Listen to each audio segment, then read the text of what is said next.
Hello and a very good morning to you. This is Election Headquarters live on the Joy News channel on Multi TV and also online at stream.myjoyonline.com. Welcome to the show.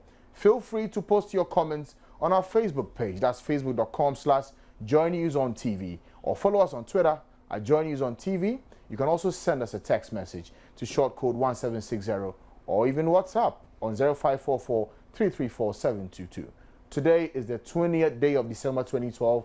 This is your Election Headquarters, is sponsored by Star Ghana. I am your host, Francis Aben. A very good morning to you once again. This morning, I want you to remember the words of Sonia Johnson. She says, we must remember that one determined person can make a significant difference, and that a small group of determined people can change the course of history. Now, yesterday, the NDP held a press conference alleging rigging in the just-ended elections. The day before, the PPP had similar concerns, and we all know the NPP's position on this matter. Never before have we had such an onslaught on ballot engineering claims after a general elections.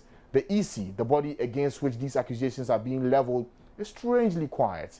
Indeed, we tried to get their participation on this show, but they are presenting a media blackout. So today, we are considering the possibility that we may be in need of electoral reform.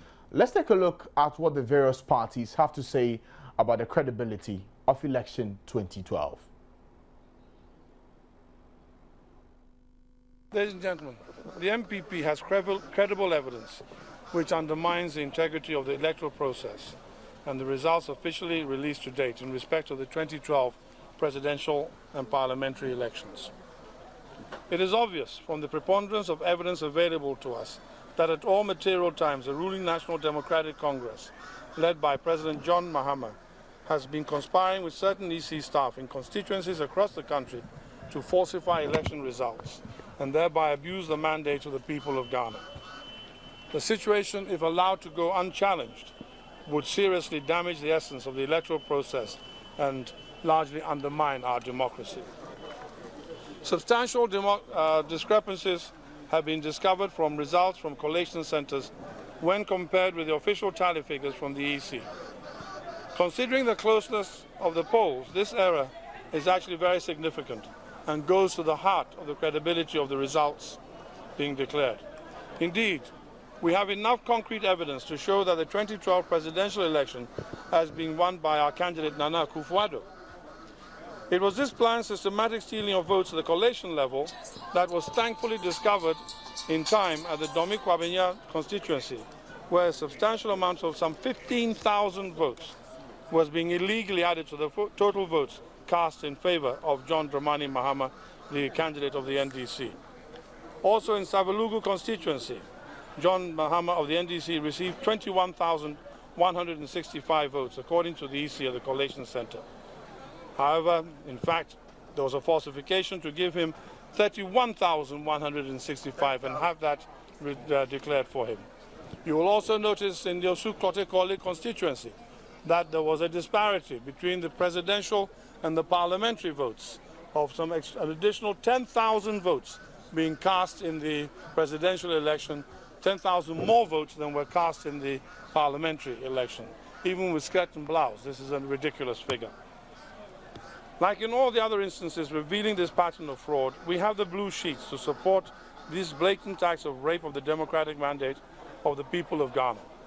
The stealing of votes cast in favor of Nana Akufo-Addo is rife with fraudulent irregularities, as reflected in results from the Yendi constituency, where again more than 10,000 votes for him have been erased.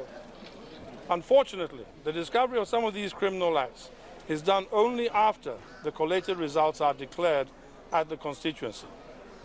We have noticed a pattern of fraud where substantial numbers of votes are either added to the NDC candidate or subtracted from the NPP candidate.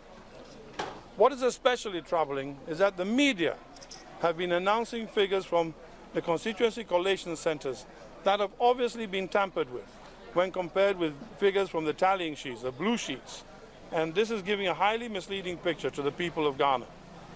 For example, Peace FM and Joy FM have both announced 10,000 more votes for John Mahama, the NDC presidential candidate, than what was actually declared for him at the Lejokuku Collation Center, thus attempting to give him 63,210 votes instead of the 53,210 that he got.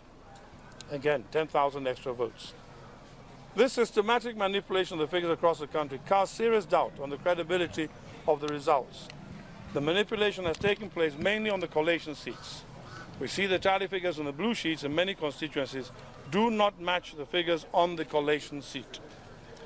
We demand that the EC conducts an audit of the collated figures as well as accounts from the biometric verification machines before the electoral results are finally released.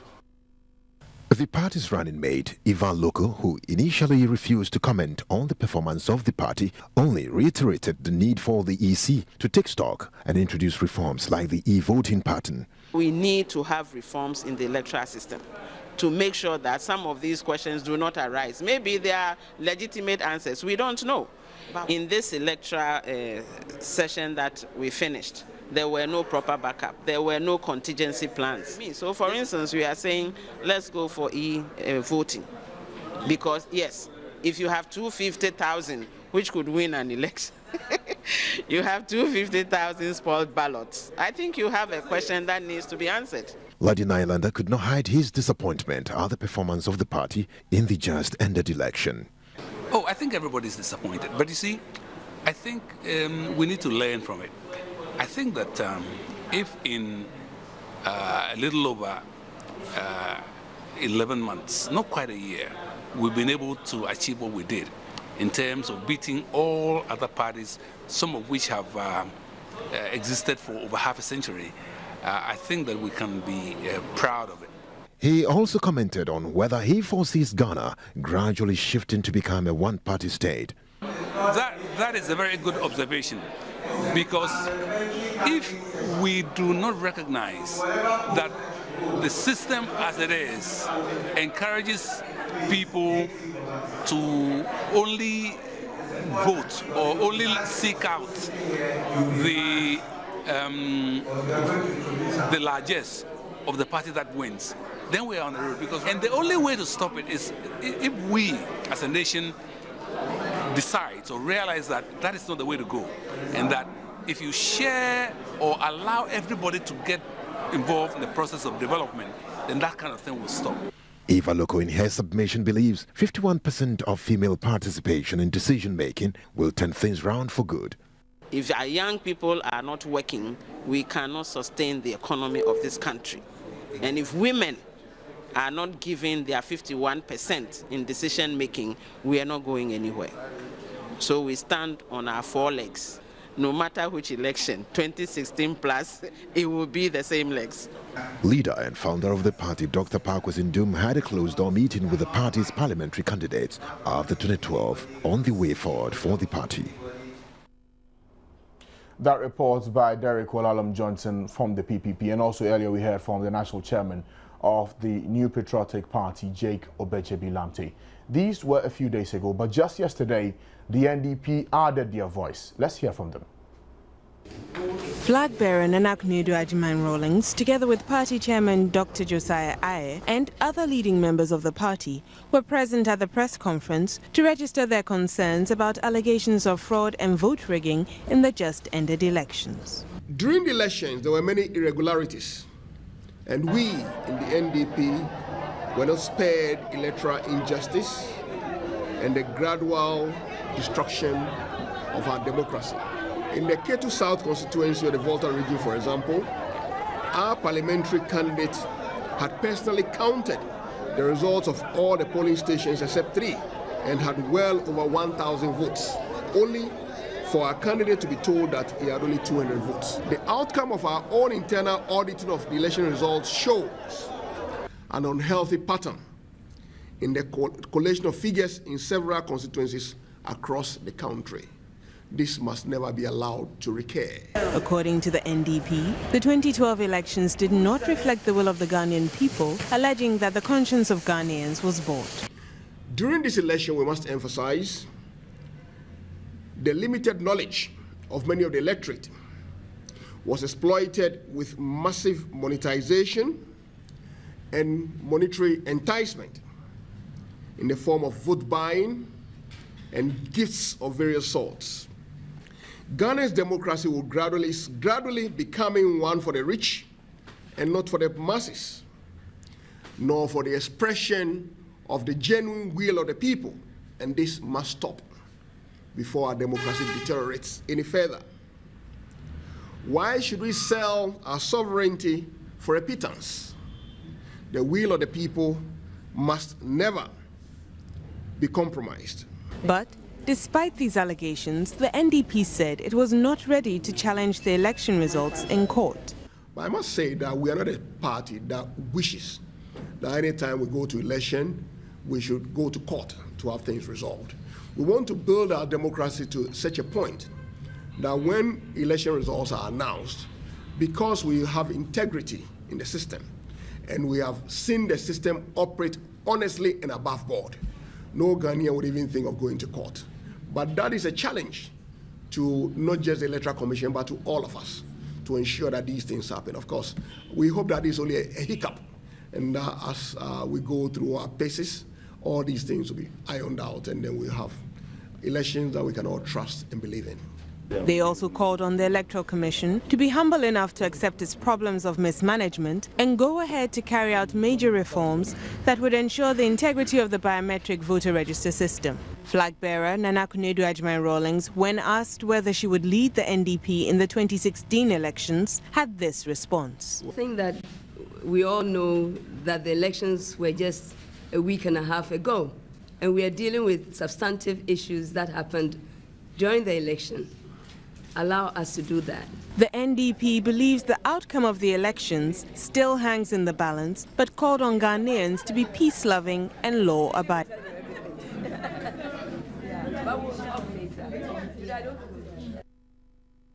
And that's the position of the National Democratic Party articulated there by its national chairman, Josiah Ayer. So 3 different political parties are making pretty much the same claim against the Electoral Commission in the 2012 presidential elections.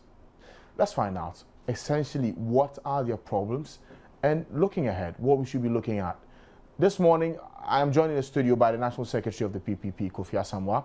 He's with me in the studios now. Good morning to you and thanks for joining us on the morning show. Yeah. Also, we'll be joined in the studio by Nana Theodore Oforiatta of the MPP and also political analyst Kwesi Jonah from the Institute of Democratic Governance to give us a rather open discussion. How do we move on from here? Should we all be taking a critical look at electoral reform now that 3 different parties are raising concerns? Let's start with the discussion now. Kofi, what really tipped the PPP off to make that claim, this allegation that the elections was not free and fair? Well, first of all, let me say good morning to your viewers. The PPP went into this election with 3 objectives. 1, to win the mandate of the people at the presidential level, and also to have 6 in parliament, even majority, so that the agenda for constitutional reforms that we had been preaching about would be given effect.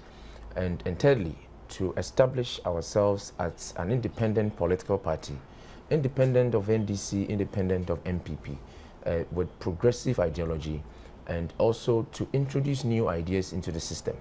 Now, we lost on the first 2, and I can say that today the PPP has established the 3rd objective, achieved it, to be an independent party different from the MPP and the NDC. And so that, let me say that any actions we take should not be misconstrued as being supportive of some other political parties' actions or inactions. Certainly you are independent, but yes. Is the voice not the same about the concerns? Yeah, it's the same. So what we are saying is that we have recognized that there are problems with our electoral processes. We can conclude that the 2012 election was not free and fair. What are those problems? Yeah, because you see, when we say free and fair election, it's not when people go and queue and vote and elections are announced by whatever means possible. And because elections have been announced and nobody was killed and nobody was injured and there was no violence at some polling station, therefore it is free and fair. No, there are processes that lead up to elections being free and fair. For example, the PPP complained several times, and not just PPP. There were other civil society groups that made publications to the effect of abuse of incumbency. How do you, for example, expect all of us to compete at the same level with a party that is in government, taking advantage of state resources to prosecute its campaign? That is not fair. When people who wanted to stand on the ticket of the PPP were on some transfers that were unheard of, some had their salaries withheld. Give me proper examples, because these are quite hefty allegations. Yes, so I'm National Secretary for PPP. Some of our candidates who happen to be not civil servant but public servant were victimized. Where? Well, you see, I don't have your permission to put their names out and their constituencies, but these happened, and those who were behind it and those who knew what they were doing knows about this. So the NDC cannot say that it did not abuse incumbency. I'll give you one example also. You see, the unfortunate incident of the passing away of a former president was capitalized on by the NDC to introduce President Mahama to the electorate. Sorry, not to hold you, Kofi, but again, the discussion we're having is essentially about the elections. Yes, elections. Was it free and fair? It wasn't. So I'm giving you examples that the thank you tour basically was nothing but an NDC campaign.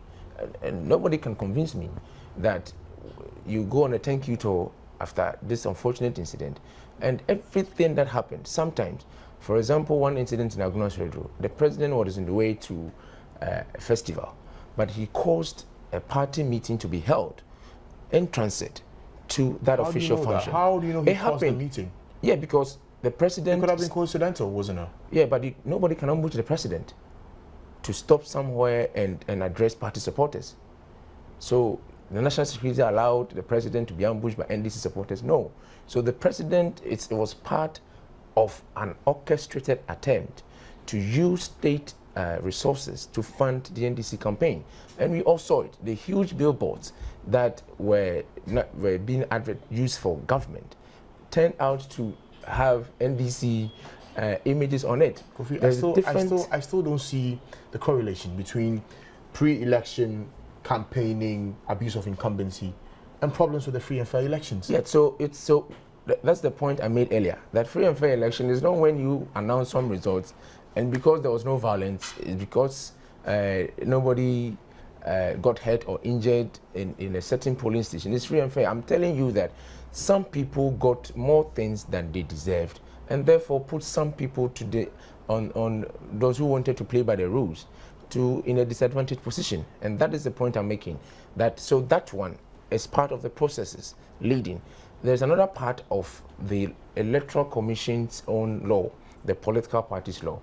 It talks about a number of things. Now, it talks about the contributions not from foreigners, but only from citizens of this country, so that we do not, if you like, sell our democracy to the highest bidder. So as we speak, there is no way that the Electoral Commission can tell us that it has a system in place that checks whether political parties don't receive foreign support or not. Now, if that happens and we funded our campaign from internally generated sources, then it puts the PPP in a disadvantaged position. So that also contributes to the unfair or uneven playing field that we suffered. And also, I don't need to mention names, and there are civil society organizations that also, their own actions contributed to the uneven playing field. So, as in what? What kind of actions did they take? Well, you give platforms to political parties to come and discuss their issues, and some of the political parties were excluded. So it created an impression. Was it a question of them not being able to honor invitations, or they were categorically sidelined? No, they were sidelined. Their criteria, I don't know if you want me to mention names, but certainly, no the problem. Institute of Economic Affairs platform certainly created an impression that there were 4 political parties. The criteria was created from 2000, and they were clear. They said representation in Parliament. Yeah. Parties that had representation in Parliament qualified for this debate. We do not have any problem with a private civil society organization that select or elect to adopt this kind of criteria in selection. What we are concerned about is that you have a constitution in place, and the IEA constantly say that it is here to deepen democracy. Our type of democracy is the multi-party democratic principle one that we have adopted. So if you create that impression that some way, somehow, some political parties, by your own selection, it's a disincentive to the achievement of the multi-party democratic principle that we have in our constitution. So the media is also to be blamed to some extent, not all of it, but the civil society organization. How are we blamed? How are the media blamed in all of this? Look, PPP, we had people who could also speak on the issues that were being discussed. There are a number of platforms, high-profile political discussions that the PPP was absent. And sometimes we had to fight to be able to include it. Sometimes press statements from our own office, some of them written by me, are discussed on those platforms without an input from the party. And these are the challenges that we face. How does that not make it free and fair? No, every I'll give you one example. The IEA debate, for example, there was a caption in the Daily Graphic front page, and they put 4 images and 4 parties. The who wins the debate. It means that our exclusion had been extended from the IEA debate by other platforms also, by other media outlets. I don't get it. No, so if it's only the IEA debate that we didn't participate, no problem. But you realize that it got carried, it got reported, people read about it. Who wins the IEA debate? I'm sure that's what the caption was. No, but the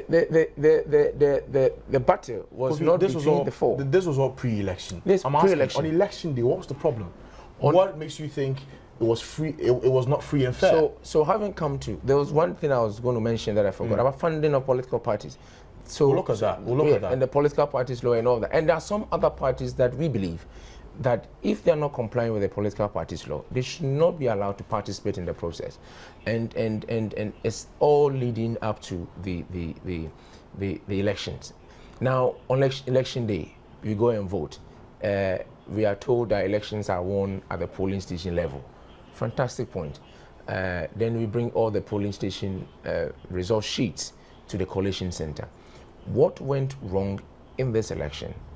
It's a situation of fraudulent acts on the part of some of Electoral Commission officials, because the figures at the final collation centers were not, or does not correspond with the figures from the polling stations if you put them together.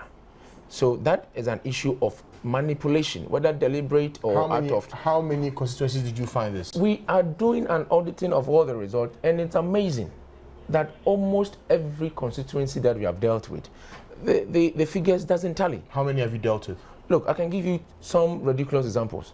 Now, some of them were detected at the constituency collation center level. Now, if you go to Ejumaku in Yanesiam, we were awarded 163 votes. Now, the gentleman, based on what he had done from his polling station agent, realized that no, even if I don't have the correct figure, it's certainly more than this. Now, this is the collation sheet that has been given by the returning officer. This is something the media had picked up because it had been officially announced. So he goes back, meets the returning officer, and he cancels his sheet only. He collects the sheet and says that, oh, you got 446. Then he cancels it. So what's the effect of the 446? But doesn't it also come back to the basics? At each polling station, you have a party agent. Yeah. Were they not vigilant enough to detect all of these? No, you see, I'll give you another example where the vigilance... No, with this one, with vigilance. Just give an example. Was the polling station at that particular constituency not vigilant to realize this discrepancy? No, this is at the collation center. No, the gentleman realized it, but it was too late. But it was even corrected only on his own sheet. And the other sheet, the other agent had gone. So if you take my paper and you correct the anomaly detected by me, and there's nobody else, because, for example, MDC is gone, MPP is gone, or GCPP, all of them.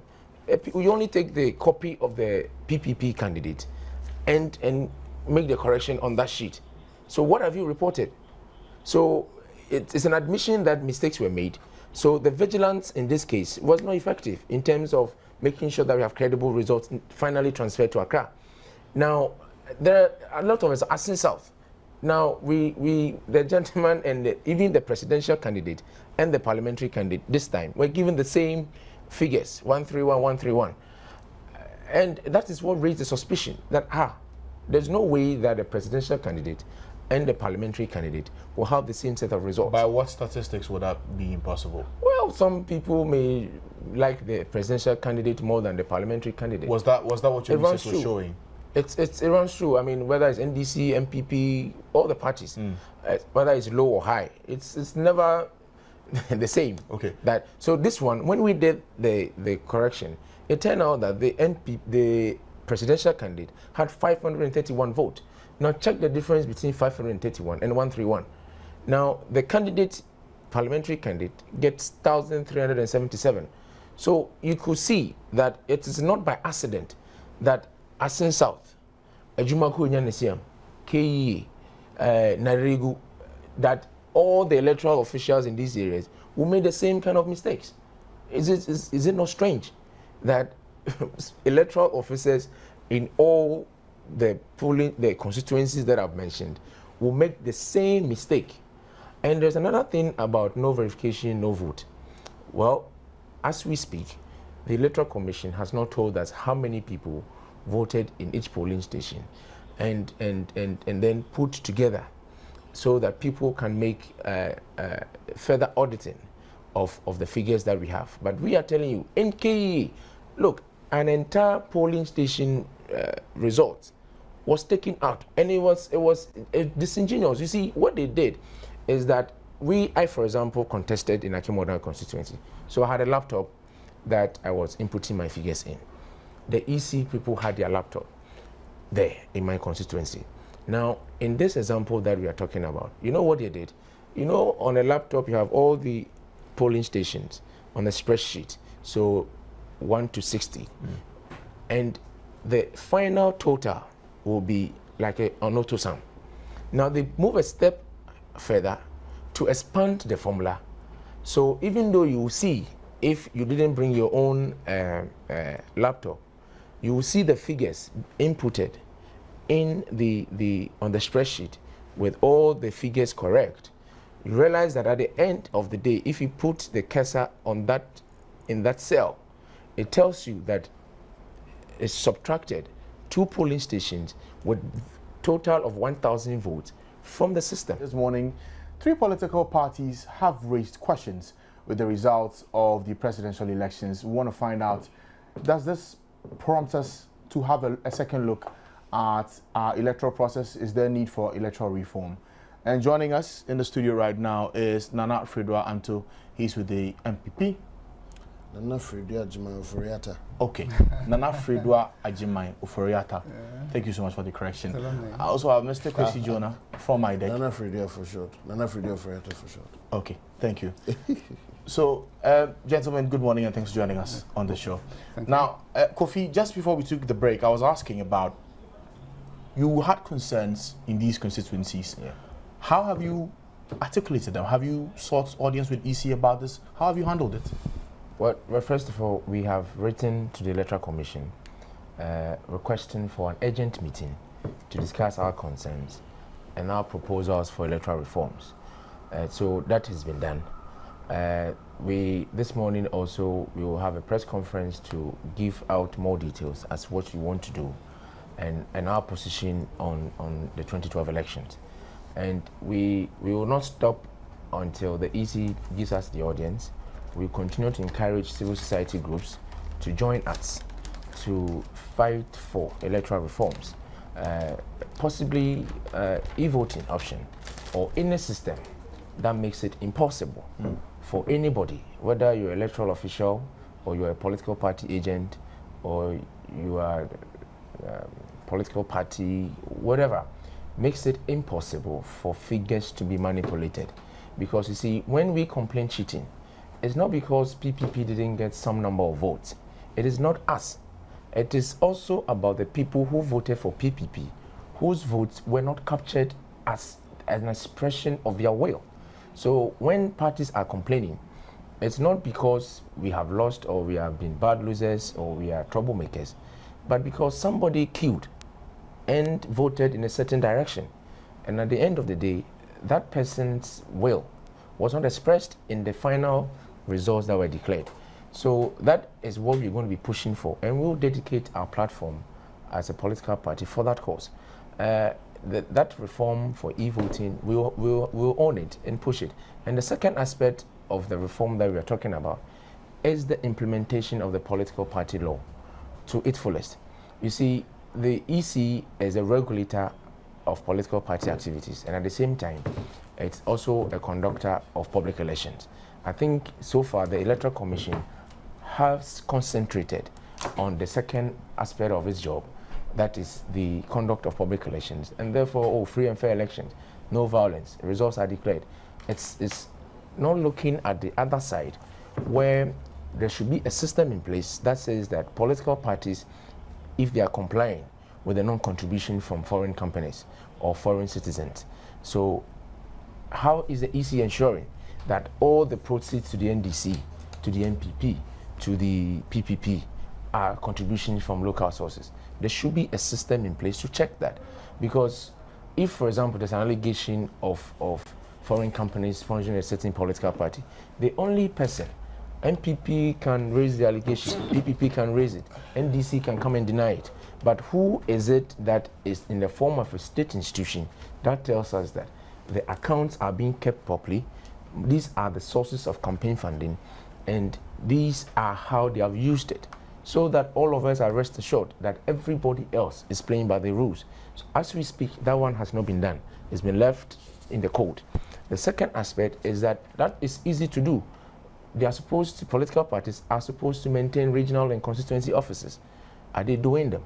And I'm sticking my neck out to say that some parties do not have regional offices, do not have constituency offices. That means 2/3 of the requirement of political parties. What is the Electoral Commission doing to them? GCPP, where is their national head office? Where are their regional offices? But they are given an opportunity to fill the presidential candidate. You can name the rest, UFP, PNC, CPP. Let's do an audit. It doesn't have to take the national secretary of the PPP to say that somebody doesn't have an office. The EC should constantly be on the neck of political parties. And if they have to take sanctions against them, they should. We are interested in strengthening the Electoral Commission as a state institution, because if we allow the EC to be weakened, then the democracy will whittle away, and that's the risk that we face as a country. Nana, quickly on this one, how did we come this far with this issue we have on our hands today? 3 political parties are actually questioning the results. They say it's not free and fair. For the NPP, what essentially is making you question this? The major flaws in the election process. That particular period between Friday morning and Saturday evening, and things that have happened since Saturday evening coming into Sunday when the results were announced. The deep questions. I heard, came in late, but I heard the General Secretary of the PPP raising some issues with regard to experiences they have had, things they've noticed. All those were questions that were raised. When you read Mr. Obeche Bilante's statement he made on Sunday evening before the results were declared, he made it clear. We had major issues with the manipulation of collation figures. Big problem. When he raised issues about the verification, biometric verification process, big problem. We're looking at some of the EC elements themselves, being actively interested in usurping the powers of the people by twisting figures or changing processes. Even in Dr. Rekubrobe, who purportedly is, not purportedly, he's saying that NPP should take a certain position, in his submission points out to 2 very fundamental things or examples that negatively affected the results, and he himself recognizes that it was nationwide. One, he cites an example of Viepe, Aplao, a polling station, where he says that when they counted the votes cast, the 528. When they checked on the verification, it's 515. 13 votes had been added onto, which did not belong there. He said it was nationwide. He cites a situation of a central region where the EC's own report states that, or recognizes that there was somebody who took constituency results, tabulated them himself or herself on an official sheet of paper, and imposed cut and paste official signatures of polling agents and what have you, and pasted it on that and submitted that as an official document. Serious questions are being raised. I mean, again, he's just raised issues about PPP. They've made it public, where they get 154 or 56 votes documented, but when they have to do a recount, 1,000 were missing. It's like too much, 1,000. And that's just one of many examples. The allegations where you have an independent candidate running in a constituency as a parliamentarian, and when they check, he gets almost 0 votes. Major issues. So we must be concerned. And I think that as far as we've gone, there are issues that must be dealt with, tackled directly. The EC, I mean, my brother raises a matter of public relations of the EC. I think they did a terrible job of creating awareness, and it is a requirement of the law, our constitution, when you look at the functions. For me, my background is public relations. In other words, you're always interested in making sure that the public knows something. There's a good understanding and image of everything. When you look at the functions of the Electoral Commission, 45D, states to educate the people on the electoral process and its purpose. Now, when you publish a CI 71, as late 75, as late as it comes, there's some basics that started from 92 that really probably haven't changed. Why don't you keep reminding people of them? You bring in a new process. You know it is going to pass. Fundamentally, this thing was about the verification. How often did we hear the EC come out to educate? People argue that the political parties should have done their part. There's no argument there. But the primary person was the EC. The EC should be constantly interested in keeping us aware, because they have a job that runs 4 years straight. They don't do a 1-year job and go home. It's not a contractual job in terms of a short-term space. They're there for a while. Dr. Afarijan has been there for 20 years. So we need to be very hard and fast and strong about the work that they should do. Now look at some of the things that have happened recently. For example, in the Eastern region, 2 separate events all leading to the same problem and leading to the same authority, the EC. The first one is where we had noises, negative noises about EC officials going around trying to collect polling station slips. What's that? And then they, they ask for the phone numbers of polling station agents. We've had polling station agents for 20 years. Is it suddenly now it's Christmas time and you're asking for their phone numbers? What's going on? Somebody needs to tell us something. And this has been protested by the NPP. As you know, only yesterday we issued another statement questioning why they go to a place like Akwetia or Old Tafo and they're asking the returning officers to do something to the machines so that they don't read verified numbers. They're going back to 0. We've thrown that accusation out. What's their response? They're going to black out the media and not tell anybody anything. That's something fundamentally wrong. Have you, but with such an accusation, for instance, yes, have you spoken to the EC directly about this? Well, I'm sure that the General Secretary must have done that before going public about it. But the fact that it is happening is a major problem. Why? At this crucial time. Did he get a response from the EC? Not that I know of. But the fact is that we've put it publicly. They should come and respond to it. I gathered from your news, because I listened to Joy News, your news said that they will respond soon. They're going to investigate it after they've done an audit of the verification machines. We've asked for an audit of the verification machines. So they should be out auditing it already. Now, if somebody is going out fidgeting with the audit, with the machines, what are they going to do? They should let us know, and it should be public. You see, there's something that has been happening which people tend to shy away from. And the NPP has been very active about it, and I'd commend the PPP and the NDP as well for coming forward, which is we are supposed to let the public know every concern we have about activities of the EC and to do with the elections, because it is the public's authority that gives the EC power to execute. When we want votes, we go to the public. We don't go to the EC to ask for votes. We go to the public, and it is because of the public the rest of us exist as political parties or as EC. So we must always constantly inform the public. Now, when you go to 43 or so, this is for the CI 75, and you go to disposal of documents, there's a specific area that 45.3 says the Commission shall, subject to the provisions of these regulations, retain for a year documents forwarded to the Commission. In this case, verification information in the machine is a document. B, destroy the documents after a year unless otherwise directed by a court. The Commission forces the Commission 43.4 says the Commission shall not destroy documents relating to an election in respect of which legal proceedings have been instituted until the end of the proceedings. In other words, whatever this action is very dangerous and illegal. And the EC's people are involved in it, so the EC is involved in it. We must check it. They must be interested in this matter. Destroying material?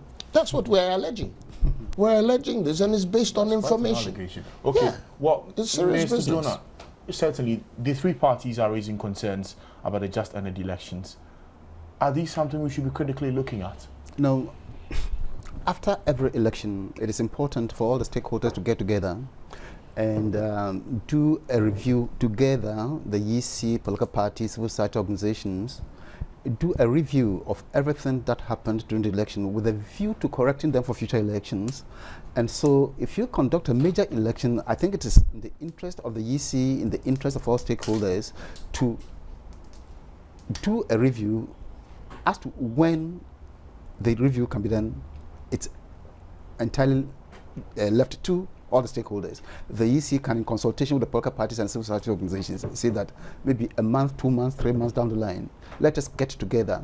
And you don't do just a one-time review, because the election took place over a period and in many places. And so you can do regional, district consultations and so on and so forth with a view to reforming the system, improving it for the better. I think in the present atmosphere of countless allegations against the EC, it would be extremely difficult to do this. Because the EC is destroying documents, the EC is doing this, so many allegations. And especially after some groups have hinted that they will be going to court, it is important for all these things to allow time for all this to subside before we think about reviewing everything that happened. But it is good that some parties have already themselves started doing investigations that they can bring to bear on the review that should necessarily take place after this election. Well, the three parties raising concerns about the electoral process doesn't really bode well for our democratic credentials as a country, does it? The parties, everybody, every election, some people raise concerns. Every election, some people, and it is good that people do raise concerns, because it is the raising of concerns since 1992 that has generated the kind of reforms that we have undertaken to improve our electoral system. Don't forget, 1992, when we went into elections, we were using cards that did not bear the pictures of the voter. We were using opaque ballot boxes. We were so many things wrong with it. We didn't have a register that contained the pictures of the voter. Because people raise concerns, we have been able to reform the system until this day, when we are using even the voter verification device, what they call the biometric verification device. So the raising of concerns, perfect, very necessary, because it is the raising of concerns that leads to reforms. Let's take some of the concerns one by one and take a good look at it. There have been concerns about low voter education even before the elections. Did you realize that? Did this in any way contribute to the problems we're having today? Well, my brother here was pointing to the EC having a responsibility to do voter education. It is true, but voter education is not a responsibility of the EC alone. Okay. But they play the lead role, don't they? The EC plays, NCC plays a role. Civil society organizations, in their own right, must also play a role. And I know that many civil society organizations source funding from donors and so on and so forth to do voter education. So it is precisely because you cannot rely on one agency to do the right thing all the time that we have multiple agencies playing the same role. So yes, the EC has a role in voter education, but the point I am making is that as in our politics in general, there's a need for pluralism. There is a need for other agencies also doing the same, political parties, civil society organizations, NCCE, the EC is doing voter education in order to improve the system, so that if one fails or if one's performance is not adequate, others can make up for it. Well, for the political parties, Nana, we spoke about how important this election was prior to even December 7, and there was talk of vigilance. Was that missing? Because at the polling stations, you expect the party agents to raise the flags early. At the collation centers as well, you expect them to raise even these issues even before the final results are tallied. So why are we at this point right now? Because the EC missed a few points. Everybody else was up to the task. I mean, we had 8 candidates. All of them were supposed to have representatives everywhere. At least three of those, at least 2 of those candidates have come out to argue about what's gone wrong. That's the PPP and the NPP. On the parliamentary level, now we've got the NDP joining. Almost all the candidates, in fact, the only people who claimed that everything was dandy was the NDC. The PNC, apart from their presidential candidate, other people are making arguments against the process. They have problems. The CPP has problems too. So it says that something fundamentally was wrong, nothing to do with vigilance. And even if it had to do with vigilance, on the part of these political parties, there was enough. Even if it wasn't up to 100%, they did enough. And we're looking at the actions after voting. So at the polling station level, people don't have problems. In other words, we're going there and looking at the figures, and they tally there. What people were told there is what it is. As to even at the rigged places where, you know, there are allegations, for example, of places where polling stations were not supposed to exist and were created, and voters were created for that polling station, and the ballot boxes were stuffed. There are allegations like that also running around. How are you going to be vigilant about that if you don't know that it's going on? You know what I'm saying? So that part, I don't think that we had a problem with vigilance on the level that maybe one would like to point accusation. For example, but even at the people keep collation asking, centers, but even at the collation centers, the allegation, the results, are they not signed by these officials? But you see, the allegation is that the transmission of the information at that point is where the problem is. Because when you and I have signed a document that says there are 4 of us here and that we voted, 4 of us voted and these are the results, whatever. And then when in the transmission, you are the one transmitting it, or okay, let's take you out of it because it's a criminal act I'm about to propose. If somebody else transmits it, and transmits 5 votes instead of 4, and leans in a certain direction, how are you and I going to be vigilant? What are we going to do? Until the person in the control room, in our case the NPP, is in contact with the person who signed and says, this is not the figure that came through. And that's what's happened. So we're looking at a total picture of major problems that have not so much to do with vigilance. You talk about raising concerns and all that with regard to the electoral process in general. Like the big man just talked about, we've had all these concerns raised over the years. You know, even in the US, I don't know if you paid attention to Mr. Obama's speech when he he gave his victory speech. He referred to the fact that they still have issues. They have to look at the amount of time they spend in line. So it's a big, so you'll constantly have reforms. The problem with now, and that's where I'd like to urge the PPP, the NDP, and all the other parties to join or create their own court case on this matter. The problem in our instance is that this particular concern is not about some, some reforms on the process. It's about the fundamental crime that has been committed. When you and I have voted and somebody adds an extra vote that doesn't belong there, they've nullified your vote and mine. They've stolen our votes. We must be concerned about that. And the only way to deal with that so that it cannot be thought of as something that's part of our political discourse and our way of doing things. Because now it's it's, for example, like what Dr. Rekubube says, that it's been happening over the years. And so why aren't you doing things better? It almost sounds as if you should now commit the crime in order to stay above the water. We should make it a crime. It is a crime when you take somebody's vote away from them in that fashion. And so we should deal with it on that level. Let the courts announce the proper results. Let it be revealed to the truth. Let the truth be revealed to the public. That, as some of us are saying, some of us, i.e. NPP, PPP, NDP, are saying that the figures that were put out there are not the true figures, and that somebody has taken away our votes. that is what has happened. Somebody has stolen our vote. Somebody has taken our decision, our God-given right to vote. It doesn't matter which political party you're in. Somebody has nullified your action. There are people who went into line. They've waited for 4 years to decide whether they want this party or that to stay in power or not, or come into power. They go in there and exercise that right which we have fought for. You see, and when we say we fought for, it's over decades old. It's not a 92 constitution battle. Even between 92 and now, people have continued, even by sitting here, we're fighting for rights. It's a constant process. So people cannot think that it is a simple thing of buga buga, I outwitted you. It's not about that. It is about doing the true, right, principled thing. Ensuring that when I go and vote, my decision to vote is mine. And so whether my thumb print on that portion of the paper registers and my party wins or not, it's a separate matter from the right to vote, and that nobody should nullify it.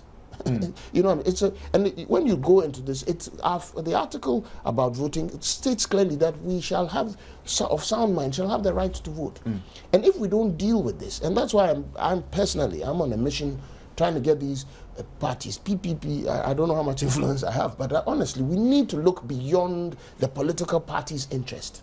It is about, my oldest son is 15 years old. In 3 years, he has the right to vote. When he looks at what his father and his father's compatriots are doing about the political situation, and it turns out that, when they rig the election, we can sweep it under the carpet, we'll talk about it, it's signed, petitions have gone. When it's time for him to vote, and I'm praying that he votes NPP, but I suspect that my son is a wise enough boy. By the time he becomes a man, he should be taking good decisions. If he decides that he wants to vote for CPP, it is not my place to nullify his vote. It isn't among the rights of a father, the responsibilities of a father to nullify. But again, so in other words, I'm saying that the political parties should find it very crucial to take this matter on the level that will force certain things to be corrected. And the petitions are good, but it should go to the court. People should be made to realize that they are protected. People want to be protected. Okay. So let's take that action. But for the NPP, you've taken that action. We're going to. Yes. How far with it? Because indeed, we heard reports from Sunday right up to today. Sunday says 20,000 police stations, evidence from these stations have been gathered.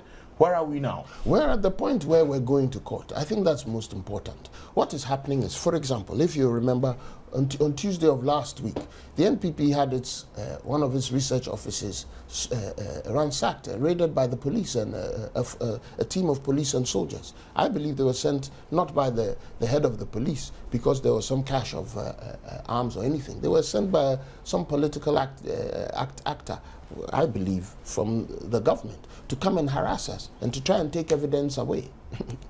Did you lose anything? So far, they're checking. Now, if you're checking 26,000 and somebody takes 3 or 5 or whatever, it's going to take a while for you to figure out if they've taken 10. It'll take you some time. So far, the people haven't told us exactly what is missing, but they believe something was missing. But the fact that that action took place is a problem. When what I just listed about the EC, the fact that they were going around trying to collect those papers, taking phone numbers of polling stations for what? And in this last instance I raised about Akwatia and Old Tafo, where they're trying to erase verification. All these things raise issues. We must be concerned. So we're going to court. We will go to court. We have 21 days, as you know, Article 64. And if you permit me, because it's something that the media hasn't done a good job of educating the public about, the value of the existence and the value of Article 64 to the Ghanaian electorate. They need to understand that, and it is in the interest of all of us that it's totally understood. Article 64 is titled Challenging Election of President. In other words, you can challenge the election of a president. So there is no crime. It is not a political gimmick. It is a constitutional responsibility, not right alone. Responsibility when you have a problem. Now, it says 64.1 says the validity of the election of the president may be challenged only by a citizen of Ghana who may present a petition for the purpose to the Supreme Court within 21 days after the declaration of the result of the election in respect of which the petition is presented. So from December 7th, 11 o'clock or so, very strategic time to announce results, to plus 21 days, gives you up to December 30th. The declaration was on the 9th. On the 9th, sorry. So adding 21, it will take you to December 30th. So we have up to that time. I suspect that the reason for giving that time is because they want you to be very sure. The office of president is a serious office. We're talking about a population of 25 or so million people going to be governed from the brain of one person. It is a serious office. Decisions that the office will take will impinge on the, will lean on the pros and the cons of anyone's life. Whether you believe it or not is another matter. But the fact is that when that person says, signs something into law, that law affects you. When the person says you shall be taxed, once it passes, it's a tax on you. So that office is serious. So I think that when they give 24 or 21 days, it is for that reason, for in our instance, to be able to collate the information properly to prove our point. 64.2 says, a declaration by the Supreme Court, and for me this is the sweetest part of 64. 64.2 says, a declaration by the Supreme Court that the election of the president is not valid shall be without prejudice to anything done by the president before the declaration, which includes the fact that you can swear in President Mahama on the 7th of January. The Supreme Court may take a decision on the 15th of January, which says that Nana Akufo-Addo and the NPP won the presidential election of 2012. And Mr. Mahama and his team have to step down. It's as simple as that. This is law. It requires no chaos. People don't have to fight. We don't have to scramble. This is the law. It's as simple as that. And Ghanaians must have confidence in it. We must assure our judges that they will be safe because we know the history of judges and when some particular people are in power. So we must be able to tell. I, for example, expect that President Mahama should be making statements that say that he will respect the Constitution and therefore the ruling of the courts. I expect the NDC to make the same statement. The reason is that we need to assure Ghanaians that we will not be untoward about our laws. We will obey the Constitution.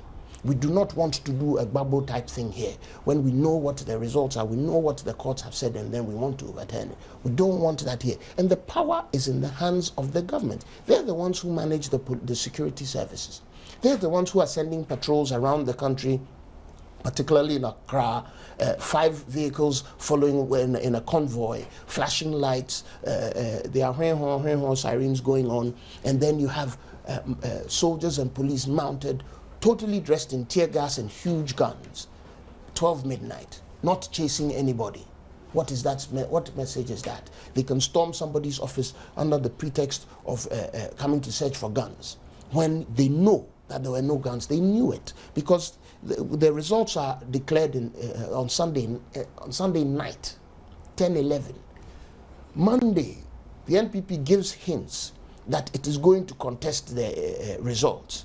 So if it is going to set up office to contest, you can even say they set it up on Monday. Monday, Tuesday evening, they get raided by the police under the pretext of not even police and soldiers, under the pretext of having stashed arms. Does that not bother you? The police, with their international reputation for their professionalism, I get your point. will be accused Mr. on that. Jonah, Quickly, it's a serious matter. With where we are now, the NPP is pursuing the case in court. Should we, as a country, stop and take stock of what has happened, all in all, with the elections? I think once the NPP has taken a decision to go to court, let us wait for them to go to court.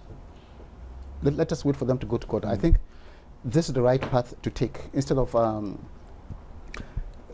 instigating people to violence and so on and so forth, if you go to court and have these problems resolved peacefully, it is better than using any other method that is not peaceful.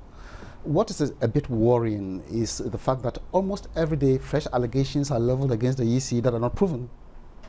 The EC is destroying machines here, the EC is inviting, and if the EC were to adopt the kind of posture, the same posture, that they want to respond to every single little allegation that is made, what will happen is that there will be a EC and party war, verbal war going on, and it is good that the EC has not adopted that approach.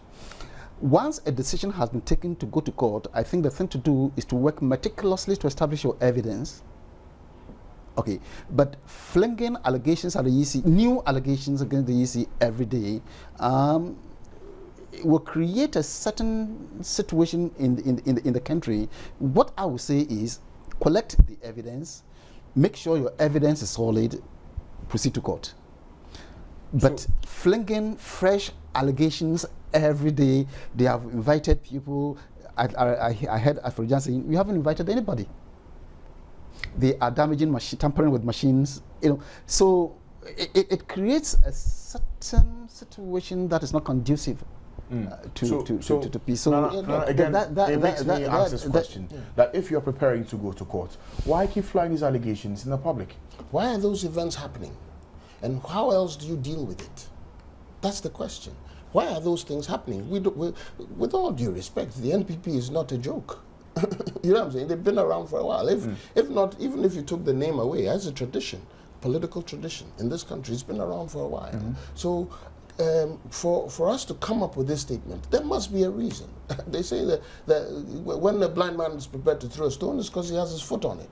You know what I'm saying? There must be something that we have. So when we throw out this allegation, and we're citing examples, Doc, it's not like we're not. We're saying that Akwetia, we're saying that Old Tafo. In the case of the first one I stated where they're taking phone numbers, it was happening in the eastern region. So I happened to go to the eastern region, and as I entered the territory, I called the regional secretary. And I was chatting with him, telling him my mission there.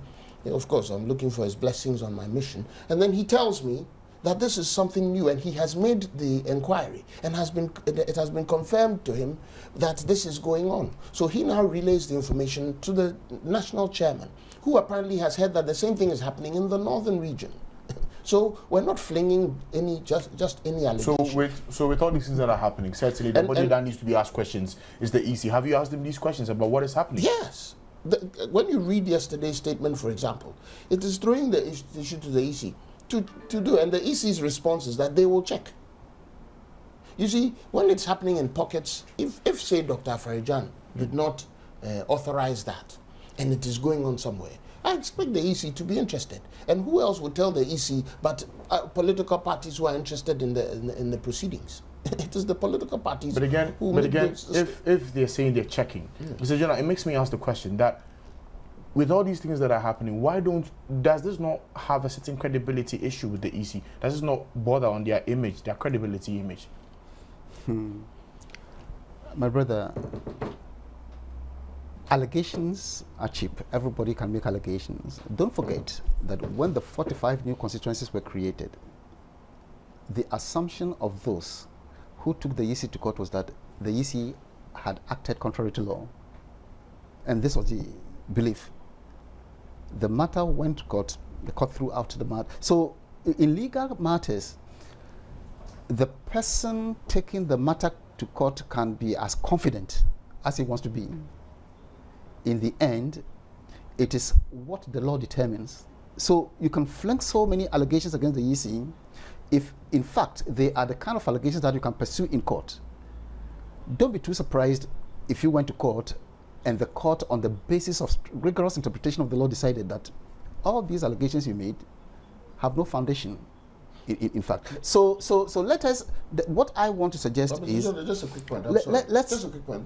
These allegations against the EC are not what we're taking to court. We're dealing with what we originally said. We're saying that in the process, they're tampering with evidence. By asking for verification machines to be erased to zero, as we're claiming that they're doing, we're saying that they're tampering with the evidence. And you have evidence to support this issue. We're citing Akwetia, that's evidence. We're citing Old Tafo. You're citing, but do you have the evidence? That's evidence. No. We're telling you where the problem is. No, you have just read for us that part of the Constitution which says that when an election is conducted, the EC should keep all documentation for 1 year. Very good. Now, you are alleging that the documentation with the EC is bound by the Constitution to maintain for a year is what they are destroying. They're threatening it. It's what they're destroying. They're threatening it. Which strengthens your case, because if you go to court the court will ask for the documentation and then something has been erased. It will be, it is not in the interest of the, in other words, it is not in the interest of the EC itself to delete. Yeah. Because when confronted in court, the law says you should keep these documents for at least a year or until a court has decided. Now you claim that the EC is destroying all of this so that if you take the EC to court, then the EC will have nothing to show. What kind of reputation will the EC gain if an organization with such an international repute appeared before a court of law only for the court to discover that they have deleted, destroyed all the evidence? It's a bit, you know, it is not in the interest of the EC itself. The kind of image that the EC will cut for itself in court will be very damaging. You go to court, bring your, oh, I have deleted it. The law says you should make, so it makes me think that people could be making allegations that in fact have no foundation at all in reality. So, Kofi, essentially the MPP is calling on you to also have this, your issues. Well, Nana Frido, yes. Nana Frido is asking that the PPP, all right, so he's asking that the PPP considers taking their issues to joining court. them or joining them. Yeah. Are you willing It's to do about that? Ghana. It's not about Well, us. yes, It's a I like, decision that can be yes, taken. I like It's about the part about Ghana, and we have elected to seek for reform. Sorry, we have come to stay, and we are major stakeholders in even in elections, public district assembly elections in 2 years, to make sure that everything is properly done and is in the right direction, and also 2016, and so we will want to have a system that is proof of all these difficulties, so that in 2016 we don't have to have this discussion and doubt the integrity of the EC and the credibility and stuff like that. But he made a point, or you asked him a question about vigilance, that you see, we think that it is a flawed argument for the Electoral Commission to say that political parties were supposed to be vigilant, that they should have their agents there. That is what the law says. But that is what they're there for, But you isn't it? cannot transfer the responsibility to make sure that the election results are credible and is of integrity from the EC to political parties. Do you know the interest of the political parties? The EC's job is not in the interest of political parties or to make sure that some party wins or some party doesn't win. The EC's job is to make sure that the people's will are expressed in the manner dictated in the Constitution. So if an agent goes there to misbehave, if an agent goes there to sleep, It's not if vigilant. an agent goes there not to be vigilant, you can't use that as an excuse to doctor the results or to accept results that are wrong and manipulated. So the EC cannot sustain that argument. They have a responsibility to make sure all the time, whether with political parties agent or not, to make sure that the figures are right. So that is why we are pushing. Probably they got into the idea that it's a responsibility of political parties. It's not.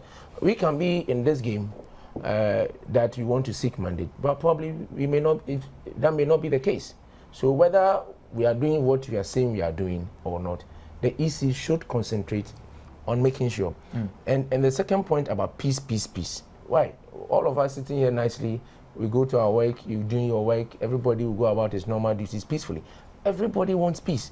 So, but you see, you can't get peace without justice. So when you see people expressing concerns, it doesn't make them that there are some group of evil people sitting somewhere who are only interested in agitation and all that. We spend a lot of money in this campaign. We do a lot of advertising. It's time consuming. It's a lot of energy. And you have a certain, if you like, dream of Ghana, a transformation that you want to contribute to. You want an opportunity to serve. You don't go into all these and somebody will come and outwit you by introducing some different element into the system.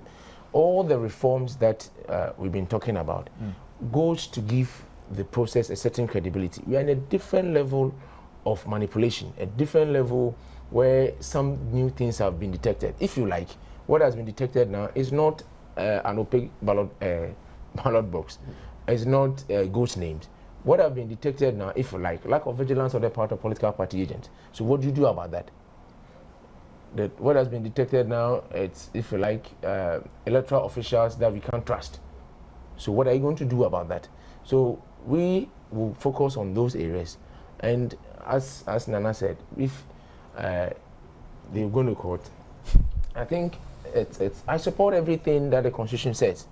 And that is why we are focused on the reform aspect, so that even this thing we are doing, we're not doing it for PPP. We are doing it for the people. It's in the national interest that you go and queue and vote. Because you see, what the impression being created is that if after all you go and vote, whatever you vote for is not what is going to be counted. If people begin to get that kind of impression that is likely to happen, who else will queue and vote again? And the other danger is that, and in 2008, I was worried when Dr. Frejan had his press conference. There were issues by some political parties, and he said that those matters are in the domain of the security agencies, where agents were precluded from going to some stations. In consonance with the law. The law says that parties must have agents. Now, agents are prevented from going to some polling stations. And the chairman of the commission says it is in the purview of some agency of state. It is correct. It is true. But you know what is going to happen? Now, 2012 comes. Some people find their way to get some figures. Whether by mistake, lack of vigilance, or whatever, some figures go to the commission that are inaccurate if you compare with the polling station's result. Polling station result, the actual votes that were cast. Now, what is going to happen is that some PPP, some other party will now say that, okay, let me get some figures to Accra. Once it gets to the desk of the commissioner, he will announce them. Do you know what's going to happen on the polling station or on the polling day? We don't want to discuss those matters. So that is the danger that we think is present and real. But you are proposing e-voting. Mr. Jonah, is Ghana ready for electronic voting? A number of countries in Africa have tried electronic voting, South Africa in particular. It was a disaster. And even the US, that has been using electronic voting for some time, there were problems. You want to vote for Obama, you press it, and then it's you know. So what I would suggest is that we have, for the first time in the electoral history of this country, moved on to biometric voter registration and voter verification, the application of voter verification device, what they call a biometric verification. Let us improve upon this. We have discovered so many lapses in the use of these equipment, both during the registration, during the voting. During the registration, sometimes the machine will just get frozen for a very long time. During the voting, the same thing. Sometimes machines failed to pick. Is it that we didn't properly prepare for this? We did not properly prepare for this, because my suggestion at that time was that because the exhibition of the register is on a national scale, we should try and procure the equipment and use the exhibition of the register to test the machines. So you go and check your name on the register, you use the biometric verification device to verify the person. Unfortunately, we could not procure the equipment before we did the exhibition, and the equipment were procured long after the. So what they did, the whole country, a few constituencies and a few polling stations were tested. That was not enough. I observed, and the patronage was so poor, very few people went, that we could not conclusively say that the machines had been tested. If we had used the exhibition of the voters register to test, that we would have discovered all these problems and maybe found a solution to them. But unfortunately, by that time, the equipment had not been procured, and therefore this kind of trial could not take place. So yes, I agree with those who say that we didn't sufficiently prepare for the use of these equipment. That is a point. But these are the things. Electronic voting, I would say that let us try the biometric voter registration, the voter verification device for some time, and see whether we can move on to. We cannot rule it out completely, but let us solve the problems that we have encountered and see if we can move on to the electronic voting. I just wanted to go back to my appeal to the PPP. I listened to him, and in as much as he says what he says, the truth is that this particular problem is beyond the matter of vigilance, as you rightly pointed out. It's not just about a few EC officials messing up. It's about people's votes having been usurped. You see what I'm saying? That's what it's about. And the methods used, if not taken on directly now, will be attempted in another form next time. So what's the change in reform for the next election? Let us go to court.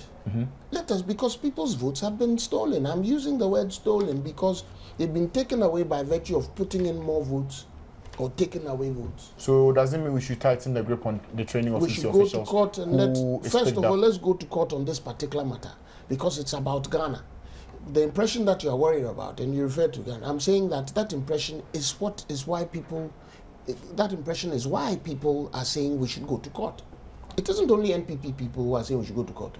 It's that floating voter who's not easily identifiable because they won't put on a party flag in their car, but they're probably flying a Ghana flag. When I'm driving around with my party flag in my car and they see me and they give me a thumbs up, when I'm standing at Bunsu Junction and an old man stops the bus that's about to move, VIP bus, comes and knocks on my door to tell me that he's encouraging us, I should let Akufo-Addo know that they're taking the right decision. The bus honks for him to hurry up back in. This is a passionate appeal for the truth to exist. It's about the truth. On the matter of, and so please, PPP, think about it again. No, honestly, I think the second point is that I wanted to go on. Okay, go on. The thing about the electronic voting, I honestly don't see why we can't do it. It was part of the initial appeal, and then it was fizzled out because they said, let's go step by step. For me, I don't see why not. When did mobile phones come to Ghana? As soon as they came, over what speed did we start using them? Today, there are people who cannot read and write, but can use a mobile phone. What is our problem? I've seen the picture of the electronic voting machine. The pictures are there. The only thing that you'll have a problem with is the fact that it is a machine and it can have problems. Why? If we continuously use them and practice and do the right things, we will overcome them. And like we have noted earlier, you will always have problems to face and solve. Otherwise, the world will not be exciting to start with. So we need to do that. And the Ghanaian, when educated, will be able to use it, no matter the situation. Now, the other thing is, if you are the Electoral Commission, and you open your register for people to register every day of the year on year, why would you now have, because the minute my son turns 18 and his friends turn 18 and they go and register, they are verified. There's no pressure on any machine. And the data is being compiled. So you can have maybe a threshold date or last registration date of maybe November of the next election year, or whatever timetable. But year on year, why can't we register? No, but why can't we do those things? They've agreed to continuous registration. You know what I'm saying? In that mix of things, in the same way, the EC should be, and I like the portion about bringing NCC and all the other civil society organizations. Why can't we continuously advertise and explain the process of electronic voting so that by the time it's time to vote, people know what to do? Why can't we do that? In America, they've been drinking cow milk for centuries. They still tell people that they need to drink cow milk. Constantly, they keep educating people on the fact that milk is good for you. Constantly. And yet they know it already. From birth, they are given milk to drink. And yet there are adverts on, because you must constantly educate people on things. So where does it stop us? And in our instance, where we know the Ghanaian loves to vote. Ghanaians love voting. They do. Check our history from 51 to date. When we have had to vote, people go and vote. So we don't have a problem. We don't have a problem with getting people interested. We have a problem with sustaining the interest. And by doing that, we should do all these things, including getting PPP to join us in court. I think because I am non-partisan, I can pretend to be the judge in this matter. Then I'll give you the last one. My brother Fedra Ajiman's appeal to the PPP is completely in order. But it seems to me that different parties have opted for different options, different paths to solving the problem. The PPP is saying that we need to take a comprehensive look at electoral reform in this country. So whether we go to court or not, this is very much on our agenda. We want the entire electoral process to be looked at once again to see where we have gone wrong and where we can introduce changes. My brother and his team say that we will go to court because they use the word stolen. Stealing is a very serious stolen. So I believe that different parties will take different paths in solving the same problem.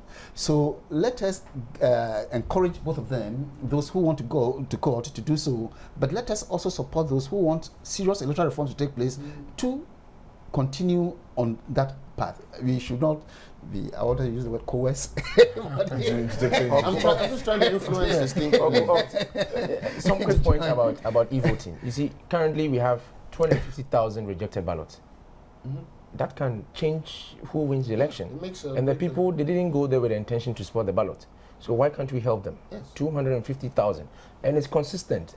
2000, 2004, 2008. But is the solution e-voting? Yes, or so voter education should rather be increased? No. You don't have. You need to ask the South Africa system should be what designed. e-voting challenges they had. You know, the managers of electoral commissions in Africa, Afrijan, the one in South Africa, are always in contact with each other, and they do in fact go and observe. African goes to South Africa to observe the kind of problems. I met the former South African chairman of the commission, electoral commission, personally, and she was, as a woman, and she was telling me the challenges they had with e-voting. I'm not against e-voting, and once we have embarked on this process of introducing innovations to all, we should one day get there. One day is done. Dr. Jonah, 2016, because you see, if not earlier, when the assembly elections come, we're waiting. We are not ready. We are not ready. Yeah. African country, and I don't think our. The question is, what are those problems those other countries are facing? So that we go and build a system that prevents those things. I'm sure this discussion can go on and on, but unfortunately, I've run out of time. Unfortunately, I've run out of time. But thanks. Encourage the PPP to join. Many thanks, gentlemen, for joining me this morning on the election headquarters. Nana Fridua Ajiman Furiata, Mr. Kwesi Jonah, with IDEG, and Kofi Asamoah, National Secretary of the PPP. Thanks for joining me this morning. Thank you. Now, ending this show this morning, this quick word from Sidney Harris. He says, maturity begins when we are content to feel we're right about something without feeling the necessity to prove someone else is wrong. How that ties in with justice, I'll leave it up to you to decide. My name is Francis Aban, and you've been watching Election Headquarters, sponsored by Star Ghana. My fantastic guests have been Anafredua Ajiman Furiata, Kofi Asamoah, Kwesi Jonah. We're expected to have this eye on the line, but unfortunately we could not get through to him. Join us again tomorrow morning, where we'll have more insight into what makes us a democracy. Many thanks for joining us this morning.